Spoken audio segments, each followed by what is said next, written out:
जय हिंद दोस्तों, आप सभी का स्वागत है हमारे channel HR study point channel पर। तो आज हम इस वीडियो में संपूर्ण जनवरी महीने के हरियाणा करंट अफेयर से संबंधित सभी महत्वपूर्ण प्रश्नों को करेंगे। तो चलिए शुरू करते हैं आज का वीडियो। तो सबसे पहला प्रश्न है, हरियाणा के किस पर्वतीय क्षेत्र को तीर्थाटन के रूप में विकसित किया जाएगा? तो इसका आंसर होगा कालका से कलेसर तक। तो हिमाचल प्रदेश के माता मंत्रा देवी मंदिर से हरियाणा के आदि बद्री तक रोपवे बनाया जाएगा और इसके साथ साथ शिवालिक हिल्स के कालका से कलेसर तक के पर्वतीय क्षेत्र को तीर्थाटन के रूप में विकसित किया जाएगा और इसकी घोषणा हरियाणा के मुख्यमंत्री मनोहर लाल ने की है। और हरियाणा में शिवालिक हिल्स में पंचकुला के कालका से हरियाणा के कलेसर तक के पर्वतीय क्षेत्र को तीर्थाटन के रूप में विकसित करने के अंतर्गत छोटा त्रिलोकपुर, आदि बद्री, लोहगढ़, कपालमोचन, कलेसर इत्यादि शामिल हैं। नेक्स्ट प्रश्न है, हरियाणा के मुख्यमंत्री मनोहर लाल ने किस विश्वविद्यालय की एनिमेशन एवं मल्टीमीडिया लैब का उद्घाटन किया है? तो इसका आंसर होगा गुरुग्राम। तो हरियाणा के मुख्यमंत्री मनोहर लाल ने गुरुग्राम विश्वविद्यालय की एनिमेशन एवं मल्टीमीडिया लैब का उद्घाटन किया है और विद्यार्थियों को एनिमेशन एवं मल्टीमीडिया की प्रायोगिक शिक्षा मिल सके, इसी उद्देश्य से अत्याधुनिक कंप्यूटरिंग लैब विकसित की गई है और इसके माध्यम से विद्यार्थियों को एनिमेशन, फिल्म मेकिंग में 3D एनिमेशन, डिजिटल ऑब्जेक्ट्स बनाने की ट्रेनिंग तथा स्पेशल इफेक्ट्स इत्यादि का अभ्यास मिल सकेगा। नेक्स्ट प्रश्न है, नेशनल बॉक्सिंग प्रतियोगिता का समापन हरियाणा में कहां पर किया गया है? तो इसका आंसर होगा चौधरी चरण सिंह हरियाणा कृषि विश्वविद्यालय हिसार। हरियाणा के हिसार के चौधरी चरण सिंह हरियाणा कृषि विश्वविद्यालय में नेशनल बॉक्सिंग प्रतियोगिता का समापन किया गया है और इस मौके पर पंचायत विभाग के मंत्री देवेंद्र बबली ने मुख्य अतिथि के तौर पर भाग लिया और देवेंद्र बबली ने प्रतियोगिता में अव्वल रहे खिलाड़ियों को मेडल पहनाकर सम्मानित भी किया है। नेक्स्ट प्रश्न है, हरियाणा के मुख्यमंत्री मनोहर लाल ने यमुनानगर की कितने करोड़ रुपए की विकास परियोजनाओं का उद्घाटन व शिलान्यास किया है? तो इसका आंसर होगा 58 करोड़ रुपए। तो हरियाणा के मुख्यमंत्री मनोहर लाल ने वीडियो कॉन्फ्रेंसिंग के माध्यम से यमुनानगर की लगभग 58 करोड़ की विकास परियोजनाओं का उद्घाटन व शिलान्यास किया है और इसमें 13 करोड़ 42 लाख रुपए की लागत से जगाधरी विधानसभा क्षेत्र में हथनी कुंड बैराज टूरिज्म के पास पार्क का सौंदर्यकरण की परियोजना भी शामिल है। नेक्स्ट प्रश्न है, हरको बैंक के चेयरमैन किसे नियुक्त किया गया है? तो इसका आंसर होगा हुक्म सिंह भाटी।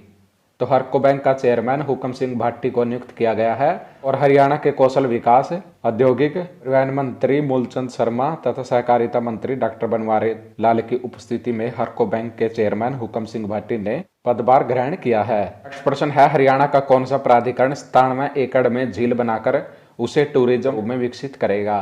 तो इसका आंसर होगा गुरुग्राम महानगर विकास प्राधिकरण। तो गुरुग्राम महानगर विकास प्राधिकरण द्वारा नजफगढ़ ड्रेन के साथ 97 एकड़ जमीन पर झील बनाकर उसे टूरिस्ट स्पॉट के रूप में विकसित करेगा और झील बनाने के बाद यहाँ विदेशी पक्षियों को देखने के लिए टूरिस्टों का जमावड़ा रहेगा। और गुरुग्राम महानगर विकास प्राधिकरण की इस योजना पर मुख्यमंत्री मनोहर लाल ने भी मंजूरी दे दी है। नेक्स्ट प्रश्न है, हरियाणा सरकार ने कौशल विकास एवं औद्योगिक प्रशिक्षण विभाग और रोजगार विभाग तथा युवा मामले विभाग का विलय करके किस विभाग का गठन किया है? तो इसका आंसर होगा युवा अधिकारिता तथा उद्यमिता विभाग। तो हरियाणा सरकार ने कुछ विभागों का विलय और पुनर्गठन किया है और हरियाणा सरकार द्वारा इसकी अधिसूचना भी जारी कर दी गई है। तो नवीन तथा नवीकरणीय ऊर्जा विभाग को विद्युत विभाग के साथ विलय करके नए विभाग का नाम बदलकर ऊर्जा विभाग किया गया है, यानी कि नवीन और नवीकरणीय ऊर्जा और विद्युत विभाग इन दोनों को मर्ज करके ऊर्जा विभाग बनाया गया है। और वन एवं वन्य जीव विभाग तथा पर्यावरण एवं जलवायु परिवर्तन विभाग का विलय करके इसका नाम बदलकर पर्यावरण, वन और वन्य जीव विभाग किया गया है। पुरातत्व एवं संग्रहालय विभाग का पर्यटन विभाग में विलय कर दिया गया है और इस विभाग का नाम बदलकर विरासत तथा पर्यटन विभाग किया गया है। और उच्चतर शिक्षा विभाग, तकनीकी शिक्षा विभाग और विज्ञान तथा प्रौद्योगिकी विभागों का विलय करके उच्चतर शिक्षा विभाग किया गया है। और हरियाणा सरकार द्वारा सूचना प्रौद्योगिकी, इलेक्ट्रॉनिक्स तथा संचार विभाग को भंग कर दिया गया है और इस विभाग के कार्य इलेक्ट्रॉनिक्स विनिर्माण व निजी IT तथा हार्टोन को उद्योग तथा वाणिज्य विभाग के दायरे में लाया गया है। कला एवं सांस्कृतिक कार्य विभाग का विलय सूचना, लोक संपर्क एवं भाषा विभाग के साथ किया गया है और इस विभाग का नाम बदलकर सूचना, लोक संपर्क, भाषा तथा संस्कृति विभाग किया गया है। श्रम एवं रोजगार विभाग के स्थान पर अब श्रम विभाग रखा गया है। और अनुसूचित जातियां व पिछड़ा वर्ग कल्याण विभाग तथा सामाजिक न्याय व अधिकारिता विभाग का विलय करके इसका नया नाम सामाजिक न्याय, अनुसूचित जातियां एवं पिछड़ा वर्ग कल्याण और अंत्योदय विभाग किया गया है। और खेल एवं युवा मामले विभाग के स्थान पर इस विभाग का नाम बदलकर खेल विभाग किया गया है। और युवा अधिकारिता तथा उद्यमिता विभाग के नाम से एक नया विभाग गठित किया गया है। इसमें कौशल विकास तथा औद्योगिक प्रशिक्षण विभाग और रोजगार विभाग तथा युवा मामले विभाग का विलय किया गया है। नेक्स्ट प्रश्न है, राजस्थान में स्थित ब्रह्म कुमारी संस्थान में आयोजित राष्ट्रीय संगोष्ठी में हिस्सा किसने लिया है? तो इसका आंसर होगा मुख्यमंत्री मनोहर लाल। तो राजस्थान के सिरोही जिले में स्थित ब्रह्म कुमारी संस्थान में सामाजिक बदलाव के लिए अत्याधुनिक सशक्तिकरण विषय पर राष्ट्रीय संगोष्ठी आयोजित की गई और इस संगोष्ठी में हरियाणा के मुख्यमंत्री मनोहर लाल ने हिस्सा लिया है। नेक्स्ट प्रश्न है, मुख्यमंत्री मनोहर लाल ने गुरुग्राम से कितने करोड़ रुपए की 167 परियोजनाओं का शिलान्यास व उद्घाटन किया है? तो आंसर होगा 1882 करोड़। तो मुख्यमंत्री मनोहर लाल ने गुरुग्राम से 1882 करोड़ रुपए की 167 परियोजनाओं का उद्घाटन व शिलान्यास किया है, जिसमें 113 परियोजनाओं का उद्घाटन किया गया है जिनकी लागत 792 करोड़ रुपए है। 54 परियोजनाओं का शिलान्यास किया गया है जिनकी लागत 1090 करोड़ रुपए है। हरियाणा के 10 जिलों में किस विश्वविद्यालय की तर्ज पर इनोवेटिव स्किल स्कूल खोले जाएंगे? तो इसका आंसर होगा श्री विश्वकर्मा कौशल विश्वविद्यालय। तो हरियाणा के मुख्यमंत्री मनोहर लाल ने चंडीगढ़ में आयोजित उच्च स्तरीय बैठक में राज्य के 10 जिलों में श्री विश्वकर्मा कौशल विश्वविद्यालय की तर्ज पर इनोवेटिव स्किल स्कूल खोले जाने के लिए सहमति दी है। और स्किल एजुकेशन के KG to PG मॉडल और नई शिक्षा नीति के लक्ष्यों के दृष्टिगत यह निर्णय लिया गया है। और इन स्कूलों को श्री विश्वकर्मा कौशल विश्वविद्यालय संचालित करेगा, जिसमें विश्वविद्यालय द्वारा तैयार किए गए मॉडल को लागू किया जाएगा। और श्री विश्वकर्मा विश्वविद्यालय द्वारा प्रदेश में सबसे पहले शुरू किए गए इनोवेटिव स्किल स्कूल की तर्ज पर प्रदेश के सभी जिलों में भी इनोवेटिव स्कूल खोले जाएंगे। और इसके माध्यम से नई शिक्षा नीति के अनुसार KG से PG तक स्किल एजुकेशन के लक्ष्य की प्राप्ति की जा सकेगी। नेक्स्ट प्रश्न है, हरियाणा में अत्याधुनिक फायर ट्रेनिंग सेंटर बनाने की घोषणा किसने की है? तो इसका आंसर होगा उप मुख्यमंत्री दुष्यंत चौटाला ने। हरियाणा के उप मुख्यमंत्री दुष्यंत चौटाला ने हरियाणा में फायर एंड इमरजेंसी सर्विसेज का अत्याधुनिक फायर ट्रेनिंग सेंटर खोले जाने की घोषणा की है, ताकि कर्मचारियों को नए नए उपकरणों से सुसज्जित किया जा सके। और उप मुख्यमंत्री दुष्यंत चौटाला ने चंडीगढ़ में फायर एंड इमरजेंसी सर्विसेज विभागीय समीक्षा बैठक की अध्यक्षता की और इस अवसर पर राजस्व एवं आपदा प्रबंधन राज्य मंत्री अनूप धानक भी उपस्थित रहे।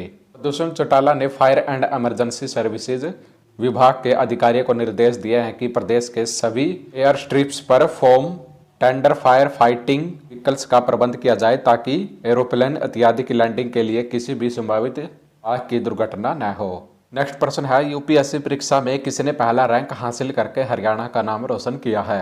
तो इसका आंसर होगा तुषार तंवर। तो हरियाणा के तुषार तंवर ने UPSC परीक्षा में पहला रैंक हासिल करके हरियाणा व देश का नाम रोशन किया है। और तुषार तंवर हरियाणा के पलवल जिले के सेलोटी गांव से हैं। नेक्स्ट प्रश्न है, हरियाणा की किस बेटी को world book of record England की संस्था द्वारा सम्मानित किया गया है? तो इसका आंसर होगा नुपुर धमीजा। तो हरियाणा के बावल की नुपुर धमीजा को world book of record England की संस्था की ओर से उत्कृष्ट कार्यों के लिए सम्मानित किया गया है। और बावल की बेटी व legal judgment and legal news updates संस्था नई दिल्ली की एडवोकेट हैं। और इनको यह सम्मान मध्य प्रदेश के इंदौर जिले में आयोजित कार्यक्रम में वर्ल्ड बुक ऑफ रिकॉर्ड के मेंबर, ब्रिटिश पार्लियामेंट, इंग्लैंड की संस्था के प्रेसिडेंट CEO बैरिस्टर संतोष शुक्ला की ओर से दिया गया है। नेक्स्ट प्रश्न है, सिरसा के नाथोसरी चोपटा में सेमग्रस्त भूमि सुधार प्रोजेक्ट के तहत लगाए गए प्लांट का उद्घाटन किसने किया है? तो इसका आंसर होगा कृषि एवं किसान कल्याण मंत्री JP दलाल ने। हरियाणा के कृषि एवं किसान कल्याण मंत्री JP दलाल ने सिरसा के नाथोसरी चोपटा में सेमग्रस्त भूमि सुधार प्रोजेक्ट के तहत लगाए गए प्लांट का उद्घाटन किया है। और हरियाणा के कृषि एवं किसान कल्याण मंत्री JP दलाल ने कहा है कि नाथोसरी चोपटा क्षेत्र में सेम की समस्या से निजात दिलाने के लिए सेमग्रस्त भूमि सुधार प्रोजेक्ट के माध्यम से सेम की समस्या से निजात दिलाई जाएगी। हरियाणा सरकार द्वारा सेमग्रस्त भूमि सुधार प्रोजेक्ट को अपनाया गया है और हरियाणा में अब तक 25,000 एकड़ भूमि का कार्य किया जा चुका है। नेक्स्ट प्रश्न है, हरियाणा सरकार ने एक सदस्यीय राजस्व आयोग का चेयरमैन किसे नियुक्त किया है? तो इसका आंसर होगा वीएस कुंडू।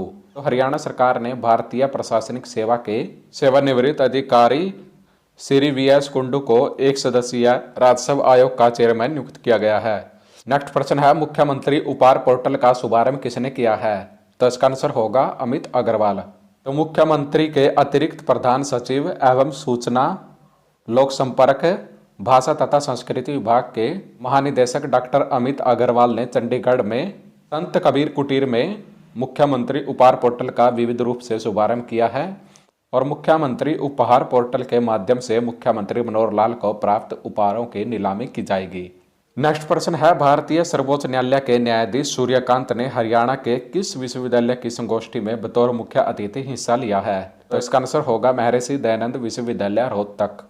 भारतीय सर्वोच्च न्यायालय के न्यायाधीश सूर्यकांत ने हरियाणा के रोहतक की महर्षि दयानंद विश्वविद्यालय की संगोष्ठी में बतौर मुख्य अतिथि हिस्सा लिया है और सर्वोच्च न्यायालय के न्यायाधीश सूर्यकांत ने वर्ष 1984 में रोहतक की महर्षि दयानंद विश्वविद्यालय से ही विधि स्नातक की परीक्षा उत्तीर्ण की थी। नेक्स्ट प्रश्न है, हरियाणा के किस जिले में प्राकृतिक खेती विषय पर आधारित जागरूकता मेले का आयोजन किया गया है? तो इसका आंसर होगा रोहतक। तो हरियाणा के रोहतक में प्राकृतिक खेती विषय पर आधारित जागरूकता मेले का आयोजन किया गया है और इस मेले का आयोजन चौधरी चरण सिंह हरियाणा कृषि विश्वविद्यालय की ओर से किया गया है। नेक्स्ट प्रश्न है, चंडीगढ़ यूनिवर्सिटी में आयोजित इवोक यूथ समिट 2023 में मुख्य अतिथि के रूप में हिस्सा किसने लिया है? तो इसका आंसर होगा उप मुख्यमंत्री दुष्यंत चौटाला ने। तो चंडीगढ़ यूनिवर्सिटी में आयोजित इवोक यूथ समिट 2023 में हरियाणा के उप मुख्यमंत्री दुष्यंत चौटाला ने मुख्य अतिथि के रूप में हिस्सा लिया है। हरियाणा पुलिस ने अपने अधिकारियों में प्रबंधकीय कौशल विकसित करने के उद्देश्य से किस संस्थान के साथ समझौता ज्ञापन पर हस्ताक्षर किए हैं? तो इसका आंसर होगा भारतीय प्रबंधन संस्थान रोहतक। तो हरियाणा पुलिस ने अपने अधिकारियों में प्रबंधकीय कौशल विकसित करने के उद्देश्य से भारतीय प्रबंधन संस्थान रोहतक के साथ एक समझौता ज्ञापन पर हस्ताक्षर किए हैं। तो हरियाणा पुलिस महानिदेशक यानी कि डीजीपी प्रशांत कुमार अग्रवाल और आईआईएम यानी कि भारतीय प्रबंधन संस्थान रोहतक के प्रोफेसर धीरज पी शर्मा की उपस्थिति में पुलिस मुख्यालय में यह एमओयू साइन हुआ है और इस समझौते का उद्देश्य वरिष्ठ पुलिस अधिकारियों को प्रभावी मानव संसाधन और सामग्री संसाधन प्रबंधन के लिए प्रबंधकीय कौशल प्रदान करना है। और एमओयू के अनुसार भारतीय प्रबंधन संस्थान रोहतक और हरियाणा पुलिस संयुक्त रूप से एक पाठ्यक्रम विकसित करने और राज्य पुलिस के आईपीएस और डीएसपी रैंक के ग्रुप ए के अधिकारियों के लिए प्रबंधन में स्नातक और डिप्लोमा आयोजित करने का प्रस्ताव है और साथ ही विशेष रूप से पुलिसिंग अनुप्रयोगों के लिए डिजाइन किए गए डेटा एनालिटिक्स में एक एग्जीक्यूटिव सर्टिफिकेट प्रोग्राम आयोजित करने का प्रस्ताव भी है। नेक्स्ट प्रश्न है, हरियाणा परिवहन विभाग द्वारा सड़क दुर्घटनाओं को कम करने के उद्देश्य से किस मैनुअल को लॉन्च किया है? तो इसका आंसर होगा हरियाणा सड़क सुरक्षा मैनुअल। तो हरियाणा विभाग के प्रधान सचिव नवदीप सिंह विर्क ने सड़क दुर्घटनाओं को कम करने के उद्देश्य से तैयार की गई हरियाणा सड़क सुरक्षा मैनुअल लॉन्च किया है और हरियाणा सड़क सुरक्षा मैनुअल पढ़ने से सड़क उपयोगकर्ताओं को सभी प्रकार की जानकारी उपलब्ध होगी और वह सड़क सुरक्षा के नियमों का पालन करते हुए अपनी यात्रा को सुरक्षित बना सकेगा। नेक्स्ट प्रश्न है, हरियाणा के किस साहित्यकार को मॉरिशस में आयोजित अंतर्राष्ट्रीय हिंदी अधिवेशन में सम्मानित किया गया है? तो इसका आंसर होगा डॉक्टर शील कौशिक। तो विश्व हिंदी दिवस पर मॉरिशस में भाषा सहोदरी हिंदी एवं महात्मा गांधी संस्थान मॉरिशस के संयुक्त तत्वाधान में आयोजित 9वें अंतर्राष्ट्रीय हिंदी अधिवेशन में वरिष्ठ साहित्यकार डॉक्टर शील कौशिक को सहोदरी रत्न सम्मान से विभूषित किया गया है। अधिवेशन के तीसरे सत्र में वो मंचासीन भी हुए और अधिवेशन का उद्घाटन मॉरिशस के राष्ट्रपति पृथ्वीराज सिंह रूपन द्वारा किया गया और इस अधिवेशन में भाषा सहोदरी पत्रिका का विमोचन भी किया गया और इस पत्रिका में डॉक्टर शील कौशिक का आलेख विश्व में हिंदी और हिंदी साहित्य का महत्व भी सम्मिलित है।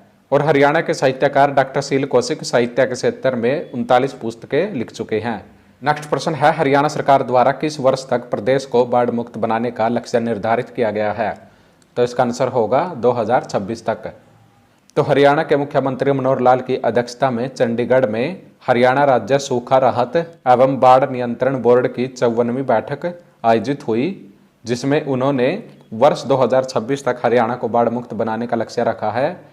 और सूखा राहत एवं बाढ़ नियंत्रण बोर्ड की बैठक में 528 परियोजनाओं को स्वीकृति प्रदान की गई है, जिसके तहत लगभग 1100 करोड़ रुपए की राशि खर्च की जाएगी।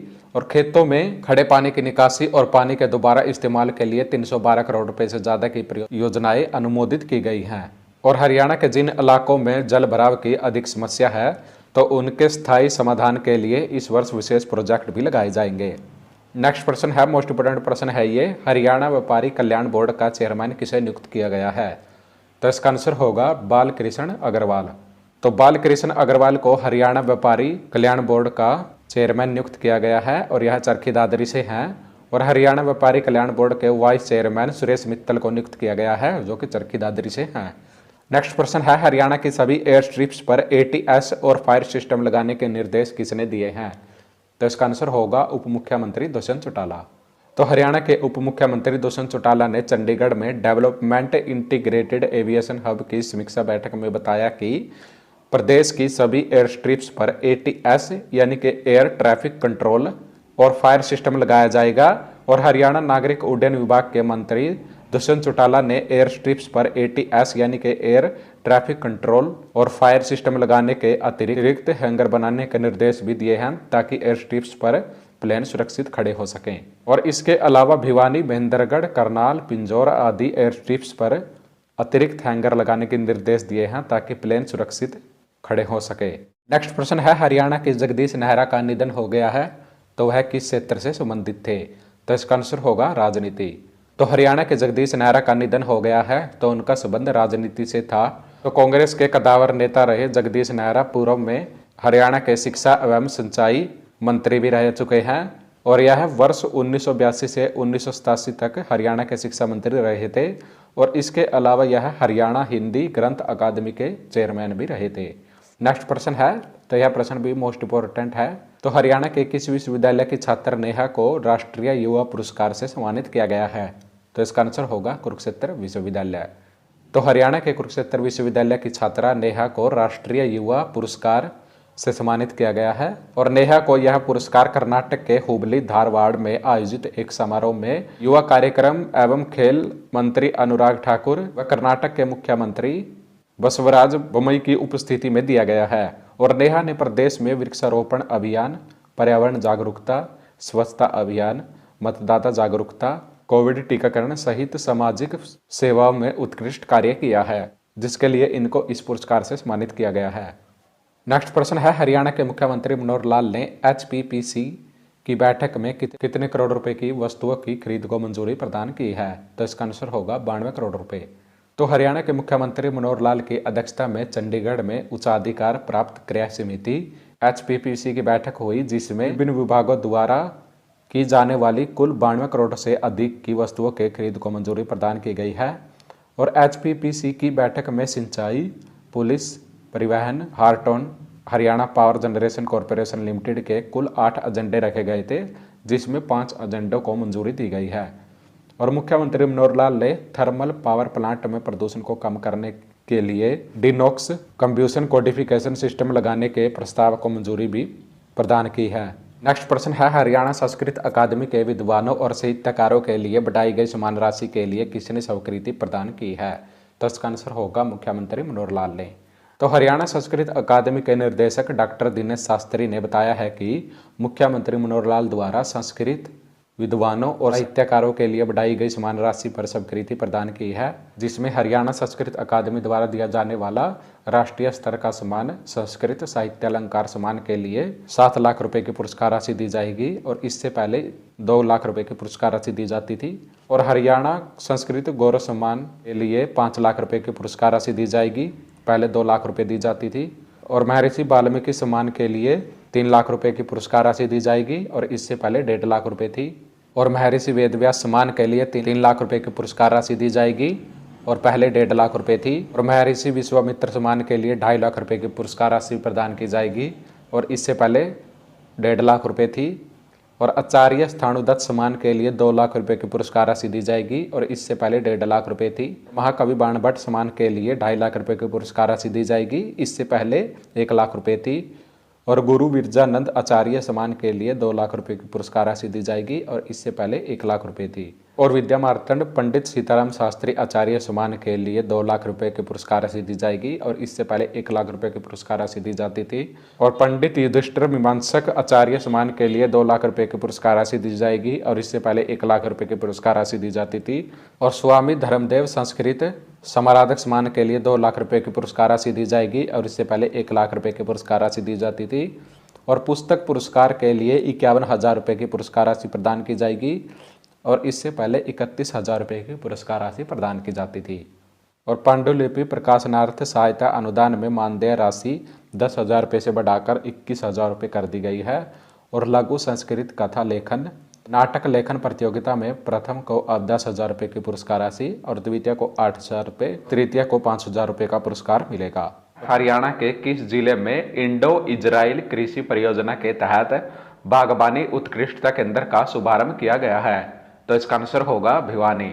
तो भारत में आए इजराइल के दूत नाओर्गिलोन ने हरियाणा के भिवानी जिले के लहारू के गांव गिगनाऊ में अर्ध शुष्क बागवानी उत्कृष्टता केंद्र का शुभारंभ किया है।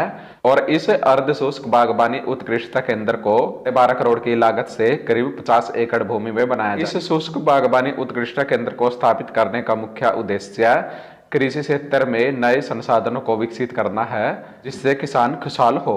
नेक्स्ट प्रश्न है, हरियाणा में 33 नए महिला थाने व 239 महिला हेल्प डेस्क स्थापित करने की किसने मंजूरी प्रदान की है? तो इसका आंसर होगा गृह एवं स्वास्थ्य मंत्री अनिल विज ने। हरियाणा के गृह एवं स्वास्थ्य मंत्री अनिल विज ने प्रदेश के अंबाला शहर में स्थित पुलिस लाइन परिसर में 74वां गणतंत्रता दिवस समारोह के दौरान बताया कि महिलाओं के विरुद्ध अपराधों से निपटने के लिए प्रदेश में 33 नए महिला पुलिस थाने व 239 महिला हेल्प डेस्क स्थापित किए। और गृह मंत्री अनिल विज ने बताया कि करनाल जिले के मधुबन में स्थित पुलिस कॉम्प्लेक्स में फोरेंसिक साइंस प्रयोगशाला यानी कि FSL में ट्रैकिया बार कोडिंग सिस्टम का शुभारंभ किया गया है। और यह सिस्टम पूर्णतः कंप्यूटरीकृत है और थाने के स्तर से लेकर फोरेंसिक लैब तक इस प्रकार की प्रणाली का प्रयोग करने वाला हरियाणा देश का पहला राज्य है। नेक्स्ट प्रश्न है, हरियाणा सस्केचुवान शैक्षणिक गोलमेज सम्मेलन का आयोजन कहाँ किया गया है?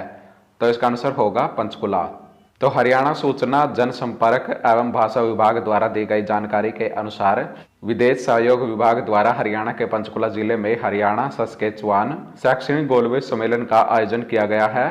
और हरियाणा सस्केचुवान शैक्षणिक गोलमेज सम्मेलन में हरियाणा और सस्केचुवान के बीच शैक्षणिक व कौशल विकास के क्षेत्र में रणनीतिक साझेदारी की पहचान, सुविधा, समर्थन व मजबूती पर चर्चा की गई है।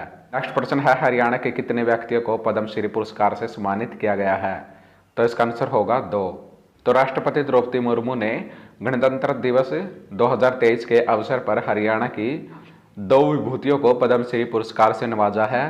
और हरियाणा के पद्मश्री पुरस्कार से सम्मानित होने वालों में बक्सीराम और डॉक्टर सुकामा आचार्य शामिल है। तो डॉक्टर सुकामा आचार्य झज्जर जिले के अकुपुर गांव की डॉक्टर सुकामा आचार्य को अध्यात्मवाद के क्षेत्र में विशिष्ट सेवाओं के लिए पद्मश्री पुरस्कार से सम्मानित किया है।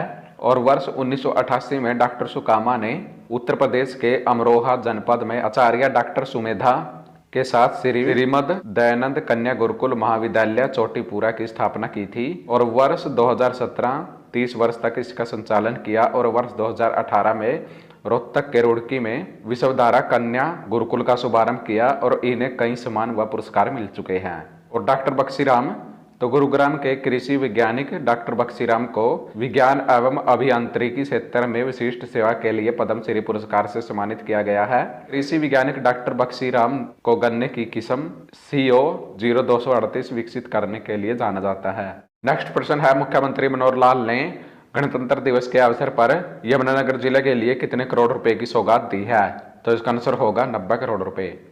तो हरियाणा के मुख्यमंत्री मनोहर लाल ने गणतंत्र दिवस के अवसर पर यमुनानगर जिले के जगाधरी जिले में तेजली स्टेडियम में राष्ट्रीय ध्वज फहराया और जिला वासियों को तेजली स्टेडियम का विकास करने की घोषणा करते हुए 90 करोड़ रुपए की सौगात दी है। और इस अवसर पर मुख्यमंत्री मनोहर लाल ने बताया है कि यमुनानगर जिले के तेजली स्टेडियम को अत्याधुनिक रूप से 3 चरणों में विकसित किया जाएगा। 50 एकड़ में फैले इस स्टेडियम में इंडोर और व आउटडोर गेम्स की सभी सुविधाएं दी जाएंगी।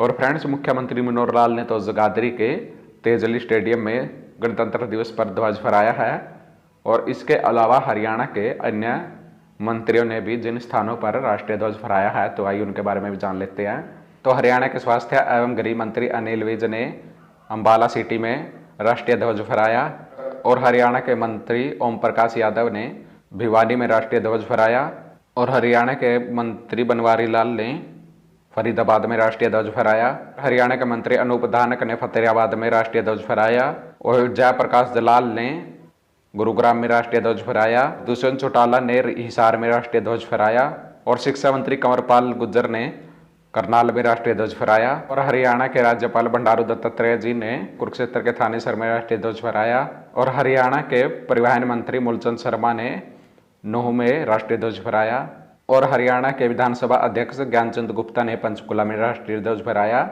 ऊर्जा मंत्री रणजीत सिंह चौटाला ने पानीपत में राष्ट्रीय ध्वज फहराया और महिला एवं बाल विकास मंत्री कमलेश डांडा ने रोहतक में राष्ट्रीय ध्वज फहराया और देवेंद्र सिंह बबली ने सिरसा में राष्ट्रीय ध्वज फहराया। नेक्स्ट प्रश्न है, केंद्रीय गृह मंत्रालय द्वारा गणतंत्र दिवस के अवसर पर हरियाणा पुलिस के कितने अधिकारियों व कर्मियों को पुलिस पदक से सम्मानित किया गया है? तो इसका आंसर होगा 14। केंद्रीय गृह मंत्रालय द्वारा गणतंत्र दिवस के अवसर पर हरियाणा पुलिस के 14 अधिकारियों व कर्मियों को पुलिस पदक से सम्मानित किया गया है, जिसमें एक पुलिस अधिकारी को विशिष्ट सेवाओं के लिए राष्ट्रपति पुलिस पदक व 13 पुलिस कर्मियों को सराहनीय सेवाओं के लिए पुलिस पदक से सम्मानित किया गया है।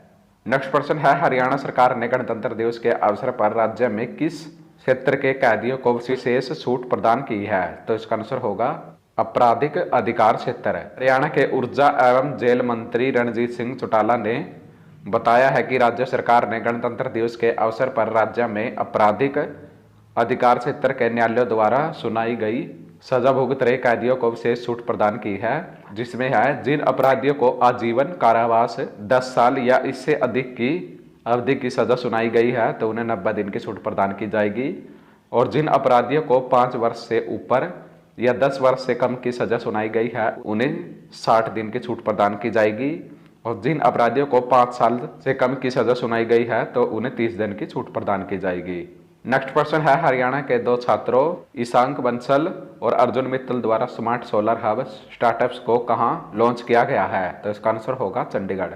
तो हरियाणा के मुख्यमंत्री के अतिरिक्त प्रधान सचिव तथा सूचना जनसंपर्क एवं भाषा विभाग के महानिदेशक डॉक्टर अमित अग्रवाल ने चंडीगढ़ में स्थित पंजाब विश्वविद्यालय के university institute of engineering and technology के 2 छात्रों ईशांक बंसल और अर्जुन मित्तल द्वारा शुरू की गई स्मार्ट सोलर हब स्टार्टअप को लॉन्च किया है और डॉक्टर अमित अग्रवाल ने बताया कि स्टार्टअप के मामले में हरियाणा का देश में तीसरा स्थान है और 60,000 नए स्टार्टअप कंपनियों में से 5,000 कंपनियां हरियाणा में है, जो कि 12% है। नेक्स्ट प्रश्न है, मुख्यमंत्री मनोहर लाल ने गुप्ती सागर नेचर केयर इंस्टीट्यूट का शिलान्यास कहाँ किया है? तो इसका आंसर होगा गन्नौर।